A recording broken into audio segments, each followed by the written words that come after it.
I've heard this idea of campaign first to user first, but I like your framing of not just campaign to user, but campaign to learnings and insights about users. Good example is working with Just Words.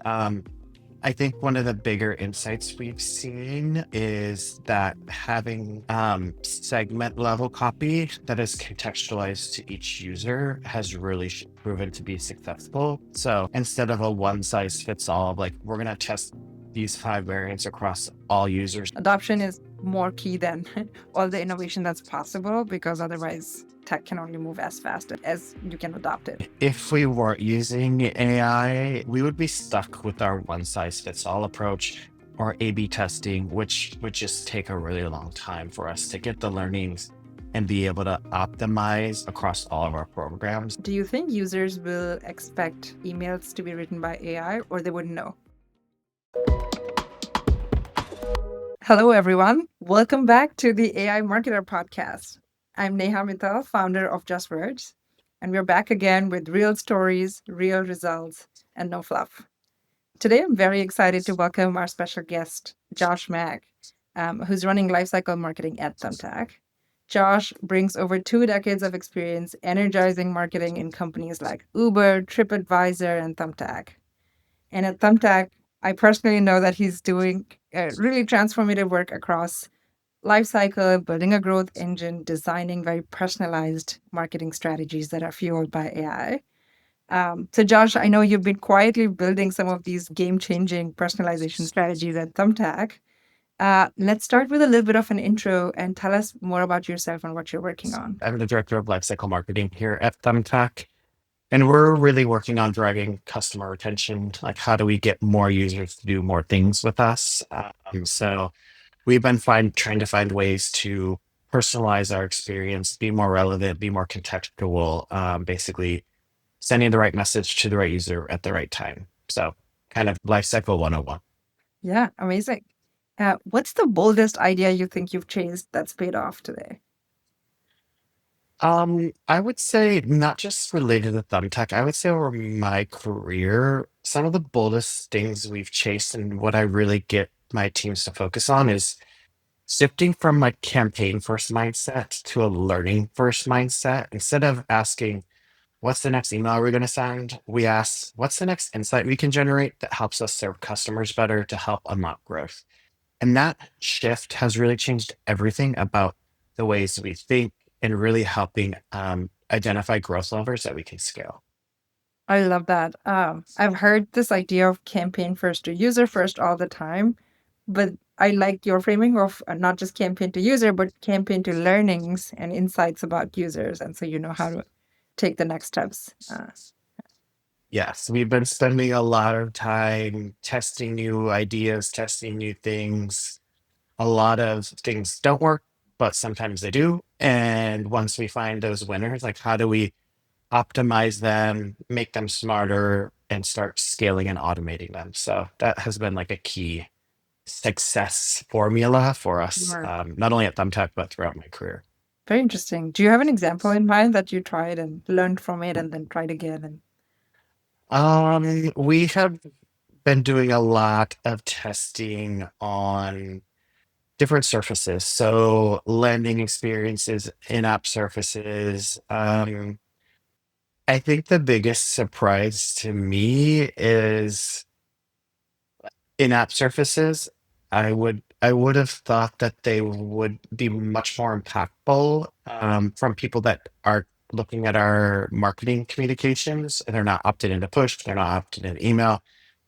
And actually, that's not the case. So people who are already seeing other messages through emails or push, those are the ones that in seeing like a continuous life cycle personalized messaging from out of product to in the product are the ones that benefits the most and has shown the most impact. interesting. Very, very interesting. I know you're working on so many different strategies, but I want to kind of step back. Given your experience, I want to go back to how things were, a decade ago. So maybe talk to us about what was your oldest memory of what marketing looked like maybe a decade ago, and what is the newest aha moment now? Oh wow, a decade, 2 decades ago. I think it's funny to look back. I remember when we're like, oh my God, we're going to innovate, we're going to personalize, we're going to put someone's first name in a subject line, and that was considered innovative. So I think it's funny to look back on that now. And current day today, like newest aha moment, personalization means using context to be useful to your users, whether that's timing, tone, or relevance. So this helps customers tell when we're being helpful versus when we're just interrupting. So what is the user thinking? What are some like contextual things that we know about them? What is happening around them? And how can we make their lives easier? Again, I'm curious if there's anything, any example that comes to mind where you applied personalization, not the old school way where you're just saying first name and last name, but more, I guess, deeper and richer ways. I think a good example is working with just words. I think one of the bigger insights we've seen is that having segment level copy that is contextualized to each user has really proven to be successful. So instead of a one size fits all, like we're going to test these five variants across all users in this specific campaign, we're looking at testing specific variants for a segment of users. And I think that's like really understanding who they are, what are their needs, and really trying to address that through copy and personalized messaging. I can vouch for that. We're seeing very interesting insights on how different kinds of users are reacting to different copy messaging and whatnot. So that's great. Um, awesome, cool. Let's go a little bit deeper on on Thumbtack's, I guess, marketing priorities over the next few years. What role do you see Lifecycle playing in a company like Thumbtack? Yeah. So our focus is really on building trust and relevance with our customers over time. A home doesn't come with a manual, and a lot of homeowners were like, I don't know what I should be doing. Mm. So leveraging life cycle communications to really help provide a lot of expertise and guidance, making the users feel confident about taking the next steps or what should they be doing, what should they be looking at, how should they kind of be thinking about maintaining their home. It's a key lever that we're going to be able to use to connect with customers in an ongoing relationship, not just a one-time moment. So I think that is also something I've been talking about. Like lifecycle marketing is not an email. It's not a one push notification. It's like, what does that journey look like, and how are you guiding users to different segments, higher level segments? If they drop off, how do you pull them back in? Like looking at that entire experience versus just like a calendar of communications. Mm. Yeah, I can't stop help thinking about, you mentioned trust and relevance, how that's also really, really important when we think about AI and AI forward thinking in life cycle. I also know Thumbtack is pretty bullish on AI, lots of interesting efforts. Tell me more, how do you bring back trust and relevance in AI forward thinking and sort of combine that with exactly what you said on life cycle in terms of creating that ongoing relationship with users? Yeah. So AI helps us test and learn faster than traditional methods. So testing segment level copy for over 20 or so of our campaigns would take months for us to do. And being able to generate that amount of copy would also involve a lot of resources. So this has allowed us to really move faster, gain a lot more learnings, and really be able to optimize our program. So just finding ways that AI can help us, one, move faster, two, automate some processes, and three, like this like adaptive testing and adaptive learning is really impactful. So Mhm. I think that's kind of one example of how we're kind of thinking about AI. Yeah. And that adaptive learning goes back to what you were saying about learning insights about users, like the whole learning mindset. Yeah. If we weren't using AI, we would be stuck with our one size fits all approach or A/B testing, which would just take a really long time for us to get the learnings and be able to optimize across all of our programs. That would take months, if not years. So this has really allowed us to move faster, and it's freed up our teams from a lot of manual work. So we can focus on strategy and creativity versus like setting up experiments, monitoring experiments, and seeing which ones we need to kind of stop, ship, make a decision on. Right. So you can be in more set and forget, and AI can be your sidekick doing all the execution. Yes. Yeah. Yeah. Um, is there anything you have to worry about in terms of building trust and making sure things are going right with AI? Like any guardrails, anything that you think about, and still making sure that we don't lose users' trust? Yeah. I think one thing that we're still working through is we still have a lot of manual interventions. And I Mm. think in starting out any type of pilot, I think that's the right approach. Like you don't want to just like block something and not look at like what are the outputs and just like ship it to the universe. So how do you kind of okay, let's generate 20 subject lines, look at them, do they make sense? Do we need to adjust? How do you kind of continue to feed the model like new information so it's Mhm. providing the right outputs? And then over time, like how do you then kind of reduce the manual intervention and allow the model to take over? Mhm, mhm. Yeah, no, makes sense. And the whole like, you know, crawl, walk, run approach makes sense in AI in general, right? You want to try something, see what it's doing, and gain confidence over time. I want to dig a little bit deeper into personalization because what you said around like such like deeper, like we've gone from first name to like truly contextual personalization. Let's talk about how you first think. So, just to step back, data is probably one of the biggest levers when we think about personalization, right? And without data, we probably wouldn't have any levers in terms of whether it's creating copy or insights and whatnot. So, I want to sort of step back and think about how you balance first party data and third party data in building these personalization strategies. Yeah. I've always said throughout my career, you could have the best strategy in the world, but if you don't have the data or tools to power it, it's going to fall on its face. So I think it's critical to have the right data and the right insights to continue to inform your strategy, adjust and make pivots as necessary. But when I think about personalization, I kind of think about it as the first party data gives you the foundation. And then how do you look at other pieces of data to enrich the context and give you more color on what those users? So AI helps us connect those dots at scale. So looking at our first party data, what are they doing on our platform? Looking at other pieces of data, looking at weather data and other kind of third party data to help kind of color the whole customer profile so you understand not only like what they're doing on the platform, but like what's happening around them and like how can you be more relevant and useful to them. I think a good example is we brought in data context and AI to help create an experience that felt kind of natural and helpful to customers.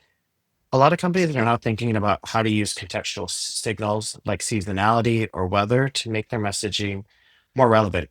Instead Mm. of generic reminders, it becomes about anticipating what users need in the moment and guiding them at the right message. We have been pulling in kind of third party weather data to enhance our message, enrich our customers' profiles, and really be able to understand who they are, what's happening around them, and guide them of like, hey, like there's a huge windstorm coming up. Like, what do I need to do to prepare your home for it? And what pros do I need to hire? So we've been doing a lot of that type of data enrichment from third parties to really develop more relevant and personalized communications. We're doing a lot of testing and have seen a lot of success.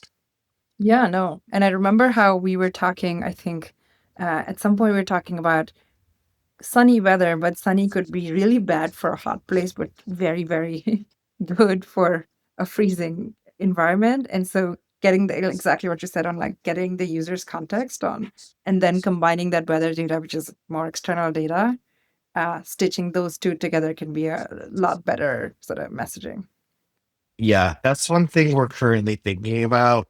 I live in Palm Springs in the desert. It's hot here every day. So if you send me a message like, hey, it's hot outside, I'd be like, okay, yeah, that's not newsworthy. That's not like something I should know about. So that's like what we're thinking about of like, okay, if users are like used to experiencing this type of weather, like what are the kind of newsworthy weather moments that we should be messaging and not for every type of weather event? So that's kind of the thinking. But my advice is like start with the basics. Pick one use case where whether third party data and AI can make an existing process smarter, more relevant, more scalable, and build from there. Like we started with this kind of weather POC, and now we're testing and learning and kind of developing Wow. and optimizing before we really start kind of scaling and like doing like a set and forget, if you will. So pick just one use case that you have a strong hypothesis on, get that going, and then expand from there. Yes, keep Yeah. it simple. Keep it simple. Yeah, yeah. I love that advice.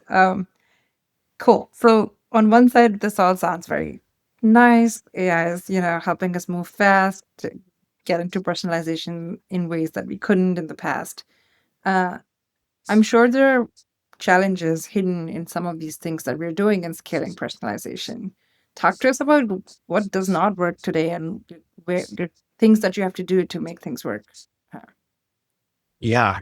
I think the challenge with personalization is there's always a balance. You want to maximize your impact, but minimize friction. Um, and if you overdo it, you can really erode trust. So, like the example for weather of like, what are those newsworthy moments that we should be speaking to users about? Really helping personalize your frequency and cadence. So, if you continue to engage with our comms, like should we keep sending you more? Should we stop? If you just stop responding, should we also stop sending? So Yeah. just trying to figure out like who your users are and really making sure that like you're sending the most relevant and useful communications to them. And I think a lot of companies I've started at, it's always like more emails, more push equals more Yeah. impact. And I've done a lot of testing to disprove that of like, hey, we can actually send a lot less, but if what we're sending is important, people will pay attention. So if you like just blast their inbox with a ton of emails every day, it's going to be users are going to get fatigued. They're either going to start ignoring and or unsubscribing. So how do you make sure you're doing it at the right moments with the right message and in the right channel? So it's a lot of making trade-offs between control and innovation, and really making sure you have the big picture in mind of like, okay, well, we're really solving for the customer experience and Mm, really the customer trust, and is what we're doing aligning to that, and making tough trade-offs of like, okay, we're going to test not sending as much. We're going to test doing X, Y, and Z, and that's all about experimentation in general. If you're not measuring it, there's no way to optimize it. yeah. No. Um, So true, so important. Yeah, in terms of not just, hey, AI can do everything, but how do you adapt things and make it real for your use cases, right? Adoption is in some ways more key than all the innovation that's possible, because otherwise tech can only move as fast as how as you can adopt it, right? Um, Yeah. And now also learning and working with you and your team is we started out with like just general copy variants. We saw some impact. And then we're like, okay, let's look at understanding more about the user and contextualizing the variants to each segment. And I think that's where we saw the biggest win. So it's like, what's an initial use case? What do we learn? Okay, what's the iteration? What does that look like? And just continually evolving and iterating. So I think mhm. those are kind of the things that I think about as we approach innovation and making sure that in trying new things, if there are challenges, like, okay, what can we iterate from here? Can we optimize it? Or do we really think it's so bad that there's no way we can optimize? And it's rarely the case that we get results like there's nothing we can do here. It's like, okay, what do we think about it? What segments, what does the segment level performance look like? And maybe we exclude certain segments or exclude certain people, and making sure that that's really like how we iterate going forward.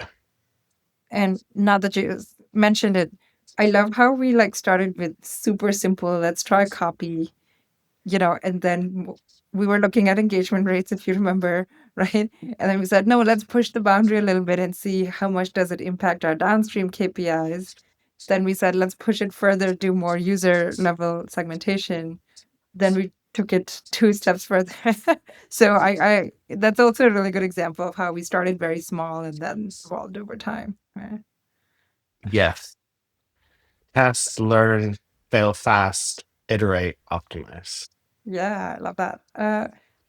I guess I'm also curious if you had to, the trade-offs differ company to company based on the industry you're in, or more or less looks the same. And given your experience, have you seen these are more or less required in every company, or an Uber is different from a Thumbtack? And what are those differences?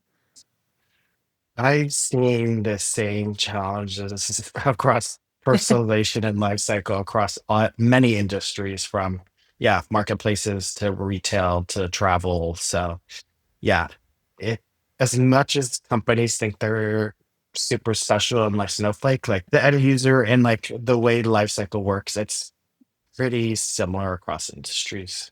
Yeah, yeah. No, I think about that too from a user perspective. It's like they don't know you're running an activation campaign or a win back. In the end, they're doing their day to day.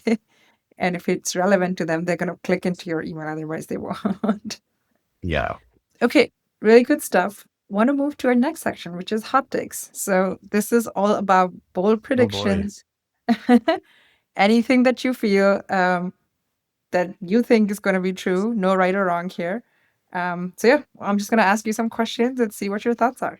Yeah. Let's do it. All right. Okay. Uh, first one, cookies or ice cream? Oh, that is a really tough one, but I'd have to go with ice cream. Specifically, Jenny's ice cream. I grew up in Ohio, which is the birthplace of Jenny's ice cream. So, in my opinion, it's the best around. Really? What flavors are your favorite? I think they're like tried and true as like the salted caramel is like iconic. So, I think that's the best. All right, I'm gonna put that in my bucket list. Awesome, cool. What is a common belief about personalization or AI that you think marketers will look back on and laugh at in the future?